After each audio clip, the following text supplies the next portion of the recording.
क्या हीना साहब राजद छोड़ेंगी? देखिए, ऐसा अभी हम लोग कुछ भी डिसीजन नहीं ले रहे हैं। हम लोग सारे लोग पूरे बिहार के लोगों से हम लोग अपना मशवरा करेंगे और जब सब लोग एक आवाज होगी वही आवाज हमारी होगी। सीमाब आप न्यूज़ 4 नेशन देख रहे हैं। इस वक्त की सबसे बड़ी खबर हम बताने जा रहे हैं। दिवंगत सांसद शहाबुद्दीन की जो पत्नी है हिना शहाब, उन्होंने बड़ा फैसला लिया है और ऐलान करते हुए कहा है कि हमारे साथ जो सियासी गद्दारी हुई है या हमारे जो समर्थक है जो उनकी नाराजगी है उसके मद्देनजर हम बिहार के सारे मुसलमानों को जमा करेंगे और इस पर हम जल्द फैसला लेंगे। इसलिए कि लोगों की ये राय थी, लोगों के ये जज्बात थे कि शहाबुद्दीन परिवार से कोई शक राज्यसभा जाए, लेकिन ऐसा नहीं हुआ। उन्होंने प्रेस कॉन्फ्रेंस में ये बात कही है कि बिहार के जितने भी मुसलमान हैं या जितने भी साहिब के चाहने वाले लोग हैं या हमारे समर्थक हैं, उन सबको हम जमा करेंगे और जमा करने के बाद जल्द ही सियासी फैसला लेंगे।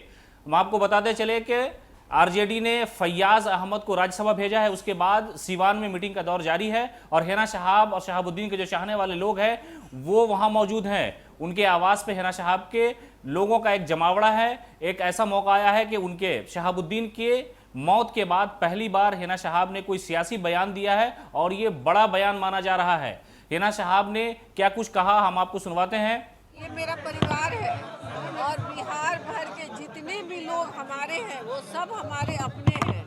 सबके विचारों को, सबकी आवाज को मैं सुनूंगी और उसके बाद मैं सभी को फिर से बुलाकर और सबके विचार से मेल खाता हुआ जो सबका विचार होगा वही मेरा विचार होगा। क्या हीना साहब आरजेडी छोड़ेंगी?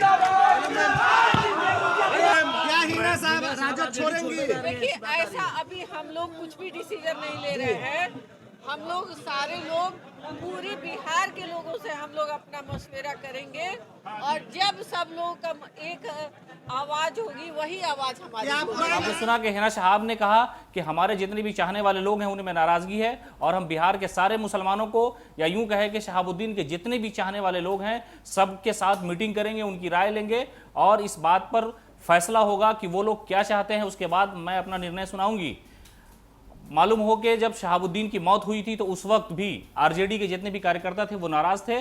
खासतौर से तेजस्वी यादव और तेज प्रताप यादव के खिलाफ उन्होंने बहुत कुछ सोशल मीडिया पे लिखा था और उनका जो रोष था वो उस वक्त देखने लायक था। और लोगों ने कहा था कि शहाबुद्दीन एक ऐसा लीडर जो लगातार लालू यादव के साथ सियासी संकट में खड़ा रहा, लेकिन जब उनकी मौत हुई तो राजद परिवार का कोई भी शख्स उन्हें देखने नहीं आया, उनके कब्र पे नहीं गया। उस वक्त भी हिना शहाब खामोश थी, लेकिन इस वक्त सबसे बड़ी खबर हम आपको बता रहे हैं कि उन्होंने बड़ा सियासी बयान दिया है कि जो हमारे समर्थकों में नाराजगी है, हम उन लोगों की बात सुन रहे हैं, उनकी राय जान रहे हैं और हम जल्द फैसला लेंगे। और यह फैसला आम जो लोग हैं, मुसलमान हैं, उनके चाहने वाले लोग हैं और पूरे बिहार के लोगों को वो जमा करके इस बात का फैसला लेंगे कि आखिरकार आरजेडी में रहना है या लालू यादव का साथ छोड़ देंगी। तो कुल मिलाकर के हिना शहाब की जो नाराजगी है वो पहली बार खुल करके सामने आई है।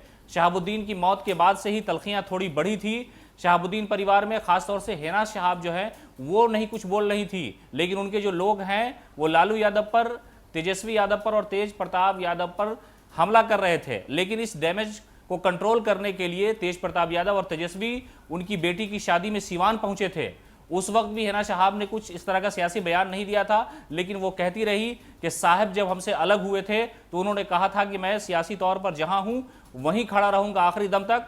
और जब शहाबुद्दीन की मौत हो गई उसके बाद उनके चाहने वालों ने एक बार आवाज़ बुलंद की कि लालू यादव ने उनके साथ गद्दारी की है, उनके साथ जो वफादारी का सिला था वो नहीं दिया है। और आज हिना शहाब ने खुल करके मीडिया के सामने ये कहा है कि हम जल्द फैसला लेने वाले हैं। बिहार के मुसलमान, शहाबुद्दीन के चाहने वाले जितने भी लोग हैं उनके साथ बैठ करके हम मीटिंग करेंगे कि आखिरकार जो ये सियासी गद्दारी हुई है या सियासी छल हुआ है हमारे साथ, उस पर किस तरह का फैसला लिया जाए और आगे सियासी क्या रणनीति होगी उस पर हिना शहाब ने एक तरह से इशारा दे दिया है कि लोगों के साथ बैठ करके वो मीटिंग करेंगी और इस बात पर यह फैसला होगा कि हिना शहाब आरजेडी में रहेंगी या आरजेडी को अलविदा कह देंगी। इसी तरह के अपडेट के लिए आप बने रहें न्यूज़ 4 नेशन के साथ।